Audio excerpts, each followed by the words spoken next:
Inceste chez les chats, mythe ou réalité? Les révélations choquent. Bienvenue sur Passion Chien-Chat. Aujourd'hui, nous allons explorer un sujet souvent passé sous silence, mais pourtant intrigant, l'inceste chez les chats. Vous êtes-vous déjà demandé si nos félins domestiques avaient conscience des liens familiaux qui les unissent? Et quels sont les risques réels de la consanguinité pour leur santé? Préparez-vous à découvrir des faits surprenants et des informations essentielles pour mieux comprendre le monde fascinant de nos amis à quatre pattes. Car l'inceste chez les chats, ce n'est pas seulement une question de tabou, c'est aussi une question de santé et de bien-être animal. Vous serez surpris par ce que nous allons vous révéler. Alors, restez connectés jusqu'à la fin pour tout savoir sur ce sujet complexe et passionnant. 1. Le tabou de l'inceste, une différence fondamentale entre l'homme et l'animal. Chez l'être humain, l'interdit de l'inceste est universel. Ce tabou structure nos sociétés en imposant des règles sociales favorisant l'exogamie, c'est-à-dire le mariage en dehors de son cercle familial. Comme l'explique le célèbre anthropologue Claude Lévi-Strauss, cette règle a permis de renforcer la cohésion sociale et de diversifier les patrimoines génétiques. Mais qu'en est-il des animaux? Pour nos amis les chats, il n'existe pas de tabou, encore moins de règles. Leur comportement de reproduction est purement instinctif. Une chatte en chaleur émet des phéromones irrésistibles, attirant tous les mâles à proximité, y compris ses propres frères, père ou fils. Une révélation qui peut surprendre, mais qui est totalement naturelle dans le règne animal. 2. Le comportement de reproduction des chats, une question d'instinct. Saviez-vous qu'un chat atteint sa maturité sexuelle entre 5 et 12 mois? À partir de ce moment, tout est dicté par l'instinct. Chez les félins, il n'y a ni tabou ni préférence familiale. Un chat domestique ne reconnaît pas ses parents, ses frères ou ses sœurs une fois qu'il devient adulte. Ce phénomène est dû à l'absence de liens sociaux complexes comme ceux que l'on retrouve chez l'être humain ou certains primates. Ce comportement instinctif se manifeste surtout dans des environnements confinés où les possibilités de rencontrer d'autres partenaires sont limitées.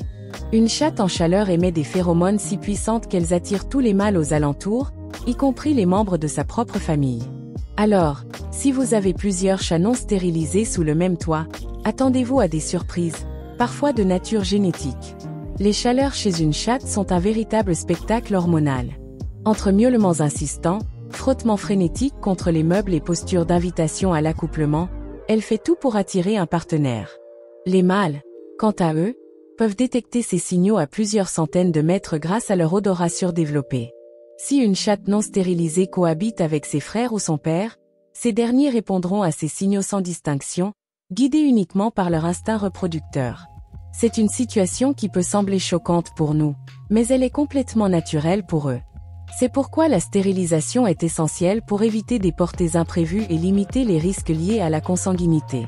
3. La consanguinité, entre danger et sélection des races. La consanguinité, parfois utilisée délibérément par les éleveurs, joue un rôle important dans la préservation des traits spécifiques des races félines. Grâce à elle, des caractéristiques emblématiques comme la grandeur majestueuse du Maine Coon ou la robe soyeuse et dense du Persan ont pu être fixées au fil des générations. Cependant, cette pratique n'est pas sans risque, et ses effets sur la santé des chats sont parfois préoccupants. Parmi les problèmes de santé fréquemment associés à la consanguinité, on peut citer A. Les maladies génétiques, telles que la polykystose rénale et la cardiomyopathie hypertrophique, qui affectent gravement la qualité et l'espérance de vie. B. Les troubles neurologiques, comme le syndrome d'hypokaliémie, qui affaiblissent les muscles et compliquent la vie quotidienne des chats atteints. C. Une immunité affaiblie, qui expose les chats à un risque accru d'infections graves et de certains cancers. Si la consanguinité permet de préserver l'unicité de certaines races, elle peut également amplifier les défauts génétiques au sein des lignées. Les races prisées pour leurs caractéristiques uniques, comme le sphinx ou le bengale, illustrent bien cette dualité entre esthétique et santé. Les lignées trop fermées augmentent les chances de transmettre des mutations délétères, mettant en péril la robustesse et la longévité des animaux. Malgré ces risques, les éleveurs expérimentés s'efforcent de limiter les effets négatifs en introduisant ponctuellement de nouvelles lignées dans les programmes d'élevage. Ce travail d'équilibriste vise à préserver les qualités distinctives des races tout en renforçant leur santé globale. Cependant, certaines races restent vulnérables, preuve que la sélection génétique exige une approche réfléchie et rigoureuse. Ainsi, la consanguinité reste un sujet complexe, mêlant passion pour l'esthétique et nécessité de protéger la santé des animaux. Elle souligne l'importance d'un élevage raisonné pour éviter les dérives et préserver la diversité génétique essentielle au bien-être des chats. Leçon de vie, les chats, miroir de nos valeurs.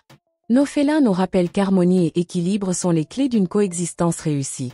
En prenant soin de leur bien-être et en respectant leurs besoins naturels, nous créons un environnement où ils s'épanouissent pleinement. Cette approche peut également inspirer nos interactions humaines. Être attentif aux différences, valoriser les individualités et cultiver l'empathie sont des gestes simples qui construisent des relations solides et enrichissantes.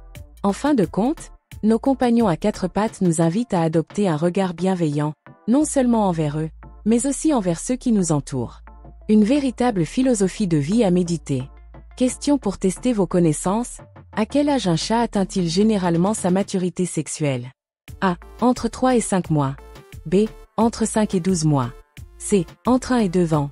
Réfléchissez bien. La réponse arrive bientôt. La bonne réponse est B. Un chat atteint généralement sa maturité sexuelle entre 5 et 12 mois. Merci d'avoir suivi cette exploration intrigante de l'inceste chez les chats. Si vous avez aimé cette vidéo, n'oubliez pas de la partager, et surtout, de vous abonner à Passion Chien Chat pour ne rien manquer de nos prochaines aventures félines et canines. À très bientôt.